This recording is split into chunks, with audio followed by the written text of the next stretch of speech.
成都台球厅里的台球处 What kinds of side-eye looks exist in Chengdu billiard halls with assistants?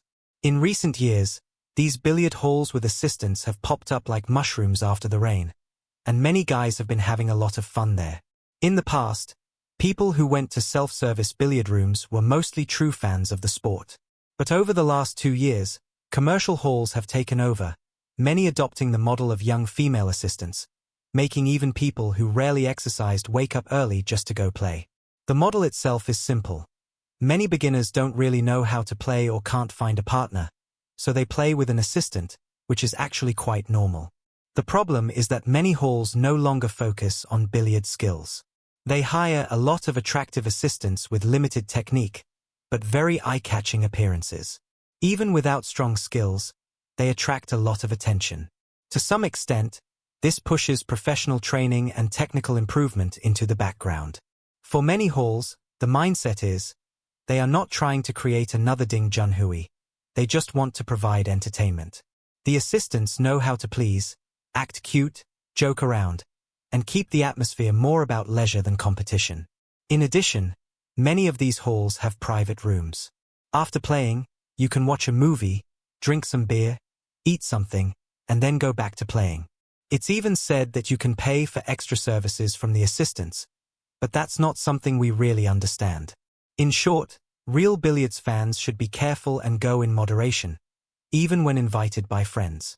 Go with a critical mindset. Just because someone is good-looking doesn't mean you should lose your head. I've heard that many guys end up getting too deeply involved in this environment. So don't take it lightly. Keep a clear head and know how to set boundaries. Ladies and gentlemen, imagine the following scene. Every time you go out alone to have some fun, a fair-skinned, beautiful girl with long legs, a sweet voice and a gentle manner appears, offering you plenty of emotional value, accompanying you to eat and play games. How would you feel in that situation? Whether as a gaming companion, a billiards assistant, or an offline companion, all of this is part of a new economic model created by modern young people to fight loneliness, the so-called companion economy. Hello, you are watching All Asia Dilemmas, and today we're going to talk about those who, after finishing hard work, only go out to have fun if they are accompanied by a beautiful young Asian woman. Whenever I enter a billiard hall or an internet cafe, I see the walls covered with photos of women dressed in eye-catching outfits. I don't know if you feel the same as I do, but I always get curious about the real face of these expensive companions, and, of course, I also feel the urge to criticize this kind of practice. That's why I did a lot of research, and I'll use the recent phenomenon of billiards assistants as an example. Normally, prices are divided into different levels. Regular assistants focus mainly on technical guidance, with prices ranging from about 60 yuan in small cities to 500 yuan in major metropolitan areas. Some high-level assistants can earn more than 1,000 yuan per day. Their main income comes from hourly fees plus tips from customers. Monthly earnings usually range from several thousand to over 10,000 yuan. Compared to ordinary workers like me, this hourly income does look quite tempting. However, many billiard halls recommend another type of special assistant. They go by many different names, but in short, they are very expensive and usually come with suggestive packages, such as the famous 998 for a perfect shot. People who often hire these assistants know that, unlike the regular ones who wear white shirts and black suits, these usually dress more revealingly and speak in a sweeter tone. They also tend to involve more direct physical contact. All of this is clearly indicated in the hall. You just scan the QR code on the wall to enter the app, where the wording becomes more and more exaggerated, and the prices higher and higher.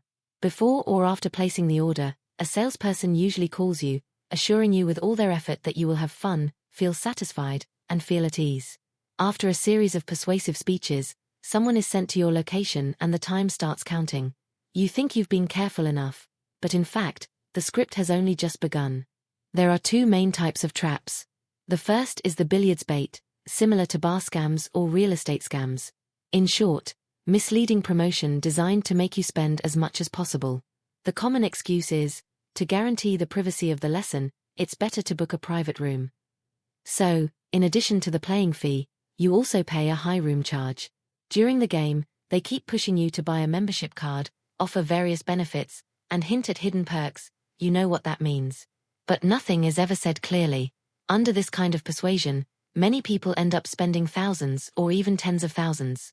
If the hall also sells drinks, they will push you to order several. If you try to make any inappropriate move, they immediately say, "Brother, what are you doing? This is a completely healthy billiard hall." So what can you do? The card has already been bought, the insurance has already been paid, all kinds of hidden costs are already gone. In the end, you just swallow the loss in silence. In Hangzhou, a young man once fell into this trap and spent more than 5,000 yuan. He thought there would be more afterward, but a few days later the person disappeared. Furious, he went on a mediation show, but didn't even dare to tell the full story. He only said that spending 5,000 yuan to appear on TV was worth it. The second type is even more serious. Under the name of billiards assistant, some people engage in illegal activities, offering paid services in disguise, inside or outside the store, and even allowing orders through online platforms. These assistants usually don't stay in one place for long. They work in several venues at the same time: billiard halls, cafes, private cinemas, arranging times and locations by phone or other means. Besides being illegal, these transactions often involve scams, deception, and traps. It's the kind of situation where nothing is impossible. It's also worth noting that these assistants are not only women. In many cases, men have also been found involved. There are even stranger situations. In some inspections, many companions were found to be men dressed as women. Many customers didn't even realize it and thought they were young girls. It can be said that this industry is extremely complex and deep. According to the Chinese Gaming Companion Industry Research Report, in 2024 the national market size of this sector exceeded 24 billion yuan. It is estimated that by 2026, this market will exceed 30 billion yuan. The industry is growing extremely fast, helping many people start businesses and make a living, and allowing them to earn extra money by playing games after work. But behind all this, how many gray areas and hidden transactions are still concealed? If you carefully analyze everything shown above, you may realize that many of the tricks used in billiard halls are nothing more than old strategies borrowed from other industries. And indeed, that is the case. From the very beginning, the companion economy has been a business full of hormones. It was born from two main needs: fighting loneliness and seeking emotional value. However, some platforms and practitioners found loopholes and quickly turned emotional emptiness into a product based on attraction. An early example of this is maid cafes, originating from Japanese otaku culture, which use cosplay to create immersive dining experiences, allowing customers to enjoy multiple emotional sensations even when eating alone. That's why many interactions related to Japanese pop culture appear during the experience. But due to the high costs of physical stores and staff, many business owners chose to take bigger risks, using visual stimulation and verbal suggestions to encourage impulsive consumption. In recent years, the most typical example has been private offline cinemas, where prices vary according to the level of physical contact allowed. In basic packages, even holding hands is included. In more advanced packages, kissing, feeding, and even more expensive options appear, which are not worth mentioning. Compared to simple technical companionship, this type of service generates far greater profits. As a result, merchants take even bigger risks, with commissions reaching 60% to 80%. To increase their income, many practitioners move to private deals, creating even more safety problems. Some establishments also offer companion travel services. You pay for someone to accompany you on outings. Although they claim nothing illegal is involved, in reality there are many loopholes. Whether it is when a billiards assistant stops being just a technical guide and becomes a visual attraction, turning the billiard hall into a social space, or when users treat companions as virtual girlfriends, crossing service boundaries through tips and gifts, all of this causes personal harm and damages the reputation of the industry. Those who suffer the most are the people who work seriously and honestly. Socially, the most obvious impact is that many professions become stigmatized, such as billiards companions, travel companions, and offline psychological counseling. Many people simply label these jobs as vulgar, and when they ask, "What do you do?" they automatically place these professions into a degrading category, which deeply affects the daily lives of workers in the industry. According to information gathered by Kaji, regulatory standards already exist for this market. To protect serious professionals, the China Communications Industry Association, through its esports division, released national standards for gaming companions, officially defining the profession and dividing it into junior, intermediate, and senior levels, requiring certification through skill assessment platforms. In 2022, the skill standards for gaming service providers were further updated, regulating professional behavior, such as banning inappropriate services and enforcing the protection of minors. For platforms, both registration and usage require identity verification. Most major platforms have introduced facial recognition to prevent minors from using fake identities. In addition, service selection pages clearly distinguish between technical companionship, entertainment companionship, and emotional companionship, creating clear mental boundaries for users and reducing misunderstandings. AI systems also automatically identify sensitive words, blocking and regulating content. At its core, the companion industry is linked to loneliness, a business driven by the alliance between economics and human emotional weaknesses, whose vitality comes from the growing emotional emptiness of modern people. However, uncontrolled growth brings ethical and legal risks that threaten the foundation of the industry. Only through clear demand segmentation, graded regulation, and value reconstruction can this model be guided out of the gray zone into a healthy and sustainable economy, and perhaps allow more people to find some form of genuine emotional comfort along the way. Before ending the video, I'd like to share something I noticed. With the decline in consumer spending, many men who can no longer afford luxury KTV bars have started migrating in large numbers to billiard halls. This was the case of a man who recently went viral on the Chinese internet after sharing his experience. He said that when he returned to his hometown in the countryside, an old friend invited him to visit a newly opened billiard hall.